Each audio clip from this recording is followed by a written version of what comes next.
大家好，欢迎收看爱上电子。今天咱们看一下这个锂电池充电器的过压保护电路。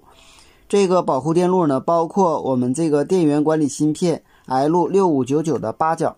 它的八角呢，内部是一个比较器，当这个引脚的电压超过 1.85 伏时，它就会停止输出，直到电源供电角的电压下降到一定的值，重新上电之后，它才能够正常工作。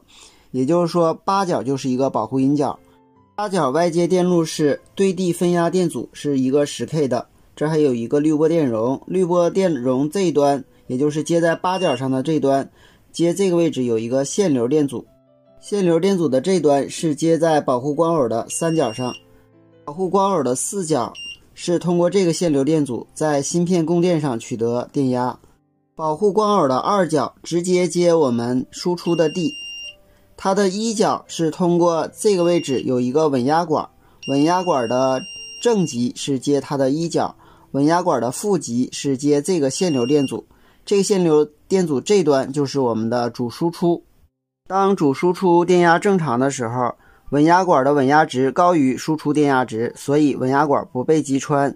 这时这个光偶的一二角内部发光管不发光，后边不会受触发。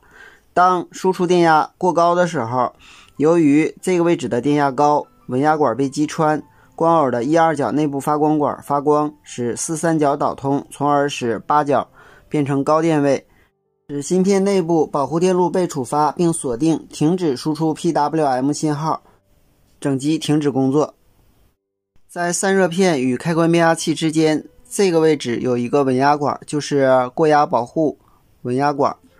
这个就是过压保护的光偶，这个是稳压的光偶。下面我们测量这个电路的关键点电压。首先把黑表笔接输出的地，然后我们测量光偶的一角，也就是我们稳压管这端的电压。我们看它是一个负的。当后极电压过高的时候，很显然这个位置的电压为高电位，大概是1点几伏，这样光偶的内部发光管就会发光，使四三角导通。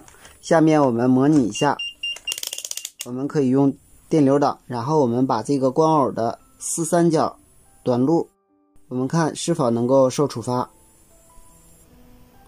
很显然，现在充电器就断电了。只有我们拔了充电器以后，再给它供电，它才能够正常启动。好，我们看一下这个图，这端就是主供电的输出端。当正常的时候，由于这个稳压管的稳压值要高于这个电压值，所以稳压管是截止的，所以光偶的一二角是没有供电的，它的内部发光管是截止的。这个四三角同样是截止的。那么这个 L6599 的八角电压为0伏，所以不受触发。当某种原因使后极输出电压过高的时候，稳压管击穿，使光偶一二角得电，内部发光管发光，使四三角导通，通过芯片供电的12伏，通过光偶的四三角，然后通过这个限流电阻加到了 L6599 的八角，使八角内部电路受触发，从而达到过压保护的目的。好，今天咱们就到这里，谢谢大家，再见。